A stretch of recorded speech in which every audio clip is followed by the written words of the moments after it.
Think you've had a string of bad relationships? Hoffmann's got you beat. His last 3 dates were with a robot, a woman allergic to singing, and a seductress, all manipulated behind the scenes by 3 separate supervillains.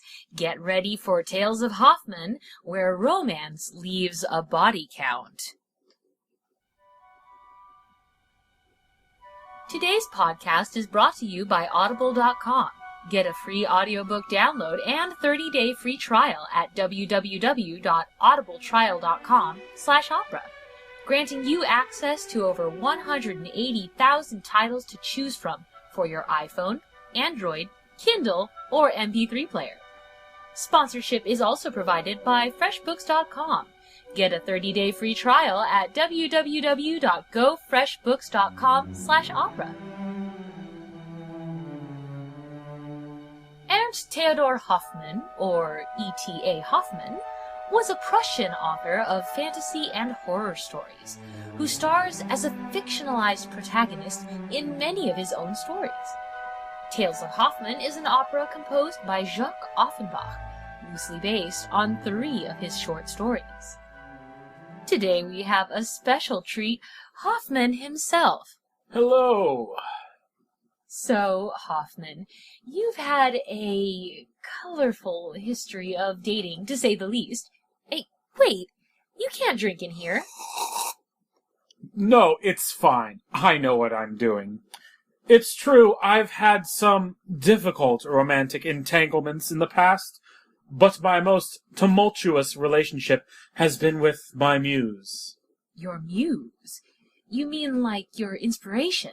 No, like an ancient Greek muse, the personification of poetry. She is a cruel mistress, always demanding that I get back to my writing. But our real story begins in a tavern in Nuremberg. I was dating a singer named Stella. She was performing in Mozart's Don Giovanni at the time, so she sent me a letter and the key to her dressing room, if you know what I mean. Or I was supposed to get the letter. It was actually intercepted by my arch nemesis, Counselor Lindorf. That snake planned to impersonate me and take Stella for himself.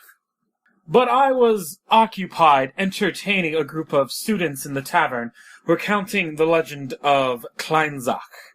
Legends are fascinating and all, but I thought I'd share a different, more personal legend. The stories of the last 3 great loves of my life. Perfect. I was hoping we'd get to that. My first love, I'll never forget. Her name was Olympia. She was the most beautiful woman I'd ever seen, or so I thought, because it turns out she was actually a clockwork doll. What? Like a robot? A genuine automaton, not even a convincing one in retrospect. She was built by 2 scientists, Spallanzani and Coppelius, the latter of which sold me a set of magic glasses that made her appear to be a real woman. And no one tried to point this out to you? Most people just laughed, but my best friend Niklaus tried to tell me, but I was in love, and I ignored him.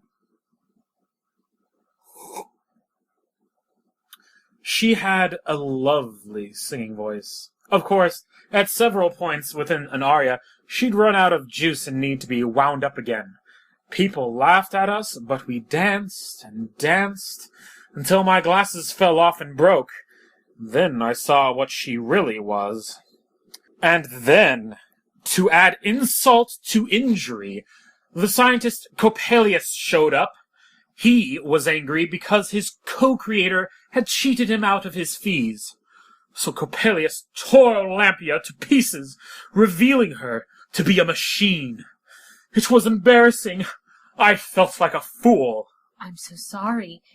That must have felt... And then there was Antonia, another with an incredible gift for singing, except her father forbade her to.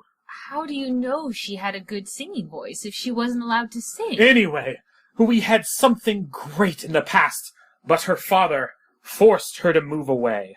I never knew why. It took me a long time, but I finally found their new home. I waited until her father left before I snuck into her room. Fortunately, she still had feelings for me, too. But meanwhile, I overheard her father was speaking to the evil Dr. Miracle, who was trying to convince him to allow him to heal Antonia. It was then I learned the reason why she was forbidden to sing. Antonia was born with a condition where, if she sings, she will die. Are you making this up? It is a rare affliction. The same thing killed her mother. But it makes perfect sense, because the only reason her father tried to keep us apart is because I encouraged her musical career, unknowingly encouraging her suicide. Well, her father could have just told you. So I went right back into Antonia's room and begged her to give up on her dreams. She reluctantly agreed, and I thought it was over. But after I left, Dr. Miracle visited Antonia and tried to turn her against me. Then he used his mystical powers to show a vision of her mother singing. Wait, Dr. Miracle had magic powers? Of course, hence the name. So the vision inspired Antonia to sing, and she died. Her father discovered me and blamed me for her death. He was ready to kill me, but fortunately, good old Niklaus was able to help me get out of there. Well, that was fortunate. Let's take a quick break for a couple of brief messages. And a drink. For those entrepreneurs in our audience, FreshBooks is offering a 30-day free trial to try out their service. FreshBooks provides a new, easier way to send invoices, chart your expenses, and save it all to the cloud. To try FreshBooks free for 30 days, just go to www.gofreshbooks.com/opera. And for our bibliophiles, Audible.com is offering a free audiobook download, in addition to a free 30-day trial to test out their library of 180,000 books, including The Book Thief. To download your free audiobook, go to www.audibletrial.com/opera. Again, that's audibletrial.com/opera for your free audiobook.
Well, that sounds fascinating. May I continue? Of course you may. So, my third relationship took place in Venice, Italy. Ah, Venice. She was a beautiful courtesan named Giulietta. I thought it was love, that she was the one. But it turns out she was actually seducing me under the orders of the vile Captain Dappertutto. Another supervillain with a flashy name. You've sensed the pattern. It has grown rather tiresome, and you may imagine it has put me off of dating. You see, Dappertutto promised to give Giulietta a brilliant diamond, and in return she would steal my reflection. Your actual reflection. Indeed. She was to pluck it straight out of a mirror. But she had done something similar to another man, Schlemiel, before. Except she had stolen his shadow. So he thought he was still in love with her, so he challenged me to a duel. So we fought, and, well, he lost. I was still unaware of the plot to steal my reflection, but Niklaus, as always, was suspicious.